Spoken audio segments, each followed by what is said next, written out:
목사입니다. 이 시간은 균형 잡힌 신앙생활을 위한 재정 세미나 중 그 네 번째 단락인 왜 빚은 죄와 같은가라는 제목으로 지난번에 이어 두 번째 시간을 갖겠습니다. 썸네일에서 보신 것처럼 이 빚이라는 이 흉악한 결박에 매여 있던 사람이 어렵게 그 빚을 다 청산하게 되면 그야말로 두 발을 쭉 뻗고 잘 수 있는 신세계를 경험하게 됩니다. 그만큼 빚은 우리의 삶을 굉장히 피폐하게 만들기 때문에 그렇습니다. 죄와 빚에는 공통적인 증상들이 있습니다. 잠언 22장 10절의 말씀처럼 빚진 자는 채주의 종이 되느니라 라는 말이 있듯이 빚을 지게 되면은 그 빚을 준 사람의 종이 되는 것이고 죄를 지으면은 사탄의 종이 되는 것입니다. 둘 다 어두운 면으로 빨려 들어가는 것이죠. 여러분, 이 뱀이 사람을 물게 되면 물린 즉시 죽는 것이 아니죠. 그 독이 사람의 혈관을 응고시켜서 결국은 나중에 심장이 멎어서 죽게 됩니다. 죄도 마찬가지입니다. 우리가 죄를 지음으로 인해서 바로 그 자리에서 죽는 것이 아니라 그 죄로 인해서 사람이 결국에는 죽게 되는 것입니다. 그래서 이 죽음이라는 것이 바로 이 죄의 결과인 것이죠. 그래서 이 죄와 이 빚이라는 것은 그 사람을 속박시키고 묶는 그러한 역할을 하게 되는 것입니다. 그래서 이 죄와 빚의 공통적인 증상이라는 것은 사람을 결국은 말려서 죽이는 것 같이 그렇게 힘들게 만들어 놓는 것입니다. 더불어서 이 죄의 문제는 어떻습니까? 우리가 이 땅에 살면서 죄를 통해서 첫째는 하나님과의 소통, 형통함이 막혀버리게 됩니다. 두 번째로는 또한 그런 것들이 부수적으로 우리의 이 경제적인 부분들도 막히게 한다라는 것을 우리는 알아야 합니다. 이것은 영적인 부분이 같이 오기 때문에 그렇습니다. 우리는 성경을 보면서 유대인들에게 때로는 배워야 할 것들이 있습니다. 그 중에 하나가 민수기 15장 22절에서 26절에 나오는 말씀 중에 보면 백성이 부지 중에 범죄하였을 때에 어떻게 해결을 받을 수 있는가에 대해서 나오는 것입니다. 부지중이라는 단어는 죄를 죄인 줄로 알지 못하고 지었을 때를 말합니다.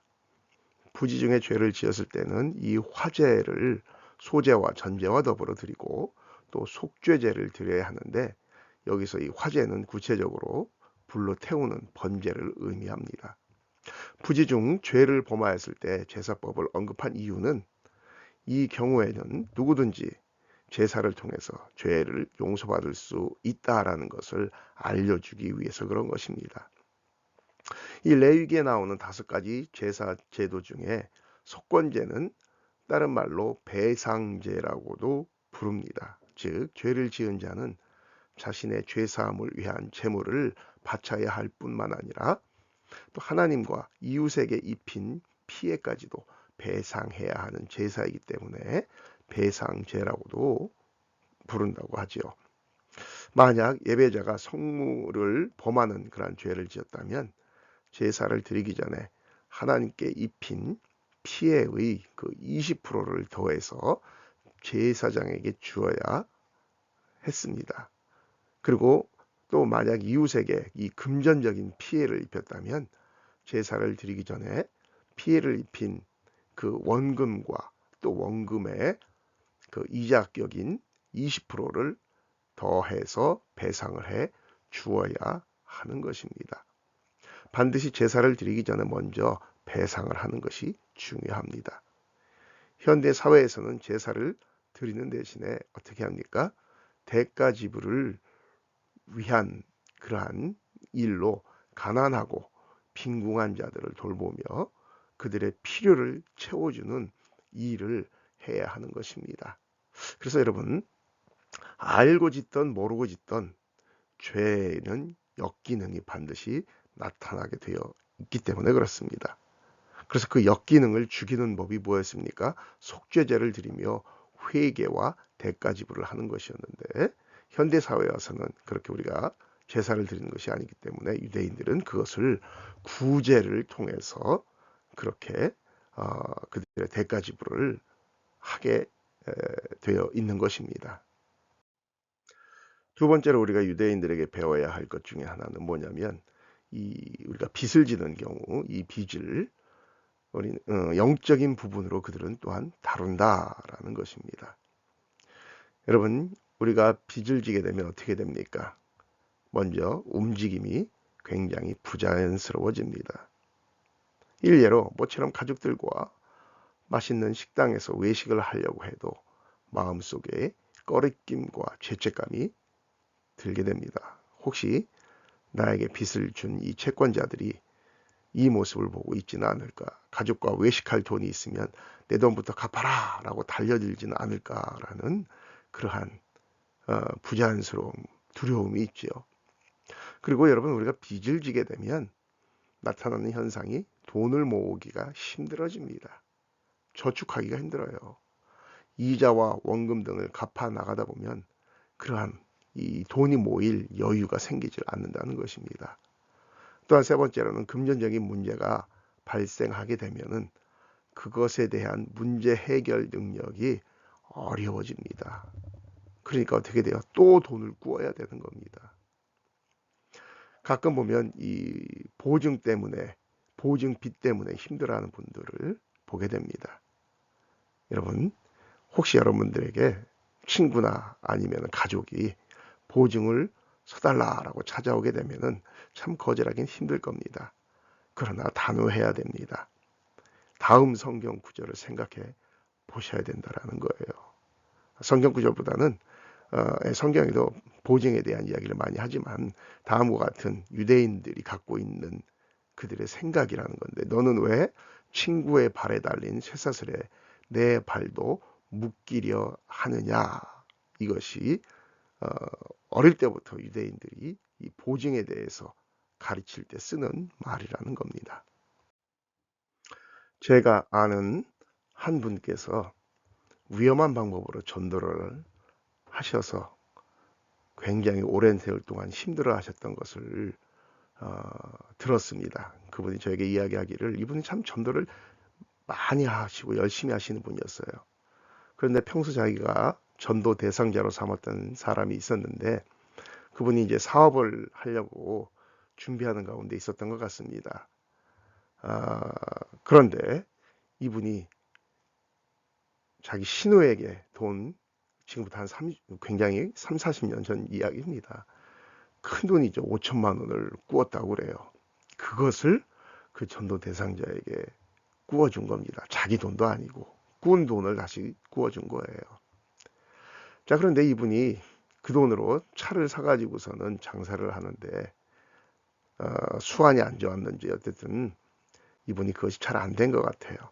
그래서 빚을 갚아야 되는데 갚지 못하고 잠적을 해버린 겁니다. 자, 그러다 보니까 어떻게 된 거예요? 이 사람의 빚을 이 전도하려고 했던 이분이 신우에게 갚아야 되는 겁니다.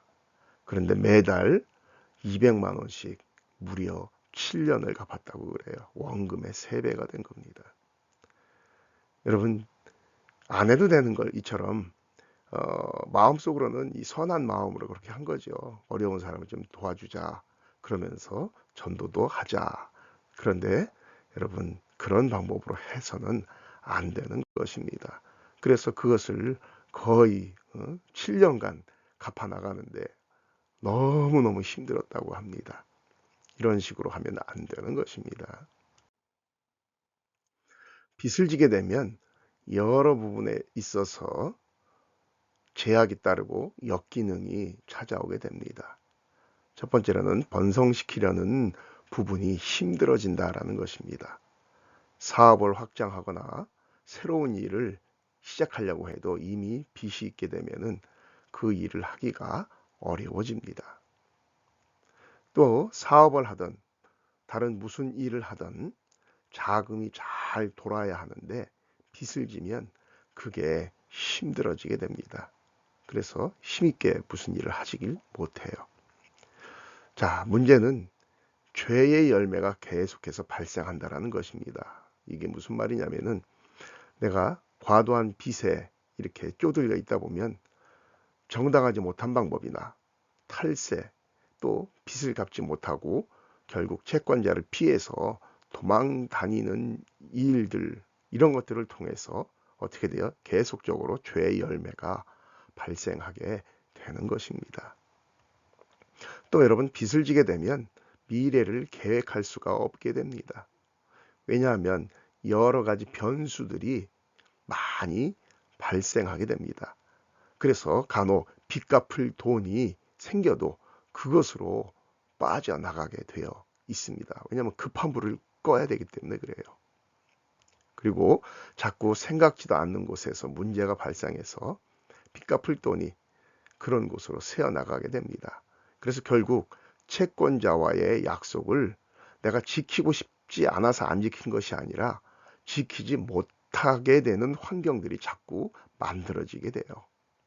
그래서 그 사람이 나쁜 사람이라서 약속을 지키지 못하는 것이 아니라 생각지도 않은 곳에서 변수가 생기기 때문에 약속을 지키지 못하게 되는 것입니다. 빚을 지게 되면 어떤 상황과 결과가 펼쳐지게 됩니까? 첫째로 하나님 말씀을 어기게 됩니다. 로마서 13장 8절에 보면 사랑의 빚 외에는 빚을 지지 말라라는 하나님의 말씀에서 멀어지게 되는 것이지요. 두 번째는 이 공급의 원천은 하나님에게 있습니다. 그런데 빚을 지게 되면 채무 변제를 위해서 하나님보다 은행, 사람들을 찾아가고 의지함으로 하나님의 공급을 더 이상 기대할 수가 없게 되는 것입니다. 또 어떤 일을 새롭게 시작할 때 이미 내가 갖고 있는 자금력에 여유가 있다면 그것을 가지고 쉽게 일을 시작할 수 있습니다. 그런데 이미 빚을 많이 지고 있다면 그런 일을 할 수 없게 됩니다. 그래서 마태복음 13장 44절에서 46절 말씀은 천국의 비유를 예수님께서 말씀하신 것인데, 여기에 보면 밭에 감추인 보화와 또 값진 진주를 구하는 비유로 나오는데, 이 두 비유의 공통점은 무엇입니까? 빚을 내서 그것을 구했다는 것이 아니고 자신의 자산으로 그것들을 얻었다는 이야기입니다. 즉 빚은 자기가 갖고 있는 자원선용을 막게 하는 역할을 하게 됩니다. 네 번째로 또 빚은 우리의 믿음을 약화시킵니다. 우리가 말씀으로 은혜를 받고 하나님의 은혜를 체험하는 삶보다 여러분 빚을 지게 되면 온통 생각이 빚을 해결해야 한다라는 데 있기 때문에 영혼이 굉장히 피폐해지게 됩니다. 또한 복은 먼저 심는 데서 시작이 됩니다. 그런데 빚을 지게 되면 구제나 선교나 어려운 사람들을 대접하는 것 등 이런 것들을 즉 심는 역할을 하기가 어렵게 됩니다. 그래서 빚을 지게 되면 다른 사람을 돕는 일이 막히게 됩니다. 축복의 통로가 막히는 거죠. 그리고 여러분, 이 빚은 과소비를 하게 되는데 쉽게 말하면 우리가 이 신용카드로 물건을 구입하게 되면 필요 이상으로 과소비를 하게 돼요.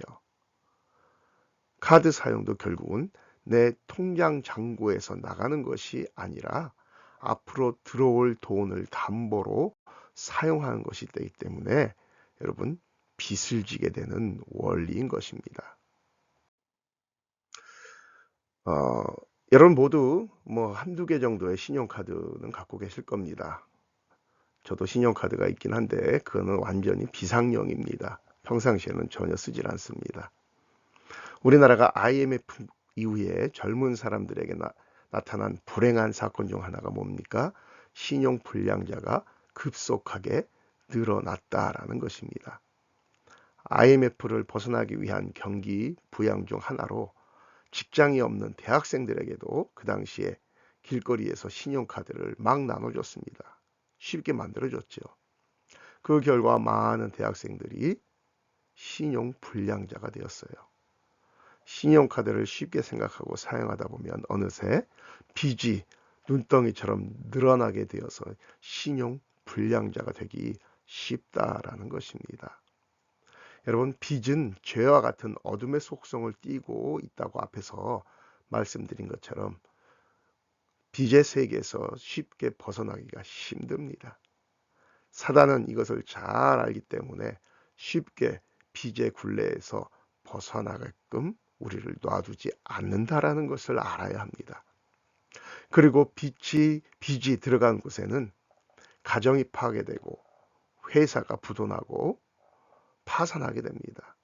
여러분, 나라도 빚이 많아서 그 빚을 갚지 못하게 되면 모라토리움을 선언하면서 파산하게 되는 것을 여러분, 우리나라도 1997년에 경험을 했고 그리스라든지 여러 유럽의 나라들도 보면은 그렇게 파산되어지는 것을 보지 않습니까? 그래서 미국의 유명한 재정 사역자이신 존 아반지니 목사님은 그의 책에 다음과 같은 아주 재미있는 글귀를 써놓았습니다. 빚진 사람이 빚 갚을 돈이 생기면 하나님께 간절히 기도하라는 거예요.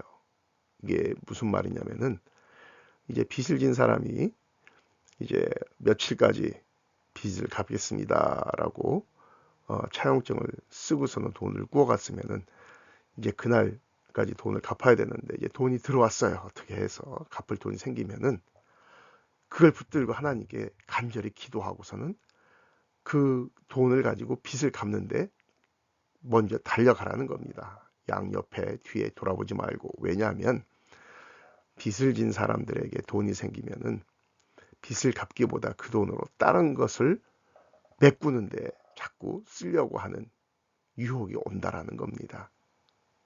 그래서 빚을 갚지 못한다는 거예요. 그래서 그 돈이 생기면은 그만큼 빚 갚는 데에 결단을 하고서는 갚아야 된다라는 것이 이 아반지니 목사님이 하신 말씀입니다.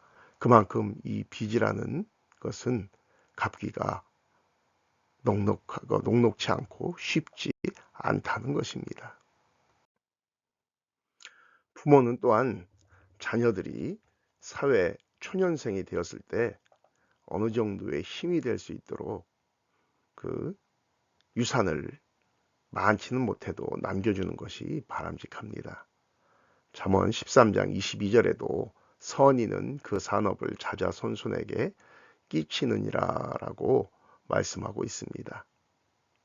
그레그 힐과 얼 피츠라는 분이 공동으로 쓴 예수전단 출판사에서 나온 그리스도인의 재정 원칙이라는 책에 보면 자녀들에게 지혜롭게 유산을 남겨주는 내용이 나와서 마지막으로 여러분들에게 한번 소개해 보고자 합니다. 저자의 지인 한 사람은 이 자손들에게 대를 이은 유산을 남겨줄 수 있는 흥미로운 방법을 생각해냈다는 거예요. 그는 하나님이 복을 주셔서 사업에 크게 성공한 덕분에 여긴 제가 아들이라고 했는데 그 책에 보면 맏딸이 결혼할 즈음 신혼 그 부부에게 집을 사줄 돈이 이분에게는 있었다고 그래요. 여유가 있었던 것이죠. 그런데 그는 딸과 사이를 불러서 집을 사주는 대신에 다음과 같은 제안을 했다고 합니다. 그들이 집을 살려면 은행에서 대출을 받아서 매월 원금과 이자를 그 은행에다가 지불해야 하잖아요. 그 매월 지불해야 할 그 액수를 자기 아버지에게 대신 보내드리는 겁니다. 20년 동안. 그러면 그 아버지는 그것으로 적금을 들어서 계속해서 집어넣으면서 이 아버지는 아버지 나름대로 이자를 또 은행으로부터 벌게 되죠. 부부가 20년 동안 그렇게 지불하면 아버지가 그 집의 명의를 그때서야 이제 넘겨주는 겁니다. 그리고 그 적금 계좌는 이제 그 손자가 있을 것이 아닙니까? 그 손자가 또 성장을 해서 그들도 결혼을 하게 되면은 그 손자나 손녀를 위해서 그 돈을 어떻게 하는 겁니까? 또 들여서 집을 사주는 거예요. 그리고 그 손자 부부도 또 20년 상환 그 주택 그 돈을 자기가 돈을 은행을 통해서 사게 되면 은행에다 지불해야 될 그 돈을 어떻게 하는 겁니까? 자기 아버지에게 계속 주는 겁니다. 그렇게 하면서 또 그의 증손자가 20년 지나면 그의 증손자와 증손녀들이 또 결혼하게 되었을 때에도 곧바로 어떻게 하는 겁니까? 그 집을 사줄 수 있는 여유가 되어지는 것입니다. 이게 계속 반복적으로 되는 거예요. 이 아버지는 이러한 방법으로 이자를 다 갚거나 대출을 짊어지는 일이 없이 집을 소유할 수 있는 복을 대대로 끊임없이 이어질 수 있는 길을 만들어 놓은 것입니다. 이처럼 자녀에게 집을 유산으로 남겨주는 것과 여러분 반대로 빚을 유산으로 남기는 것은 하늘과 땅의 차이일 것입니다. 하나님은 당신의 자녀들이 이 땅에서 행복한 삶을 살기를 원하십니다. 그래서 예수 그리스도를 우리에게 보내주신 것이지요. 예수 그리스도를 통해서 우리가 흉악한 죄의 결박에서 구원받아 천국 백성이 되고 하나님의 나라에서 영원토록 하나님을 즐거워하며 살기를 원하십니다. 이 땅에서 우리가 사는 날 동안 또 마찬가지입니다. 우리가 물질적인 궁핍함이나 빚으로 인해서 우리가 그 굴박에 매여 있어서 힘들어하는 모습을 우리 하나님은 기뻐하시지 않습니다. 그래서 성경에 여러 군데에 우리가 부여할 수 있는 방법들을 하나님의 방법으로 되어지게끔 기록하고 있는 것입니다. 특별히 이 빚의 굴레에 빠져 있게 되면 너무너무 힘들고 세상이 즐겁지가 않습니다. 신앙생활도 즐겁지가 않습니다. 우리가 하나님의 말씀에 순종함으로 인하여 첫 번째는 그 빚의 세계로 들어가지 않는 것이 중요한 것이고, 혹시 그 빚의 세계에 들어가 있다 할지라도 그것에서 빨리 벗어날 수 있도록 우리가 힘써서 노력을 하고 더 이상 그러한 세계로 다시 들어가지 않도록 우리 스스로에 대해서도 잘 관리해야 될 줄로 생각합니다. 이제 다음 주면 설 명절입니다. 여러분들 설 명절 잘 보내시고 가족들과 행복한 시간 되시기를 바랍니다. 이만 마치겠습니다. 박기범 목사였습니다.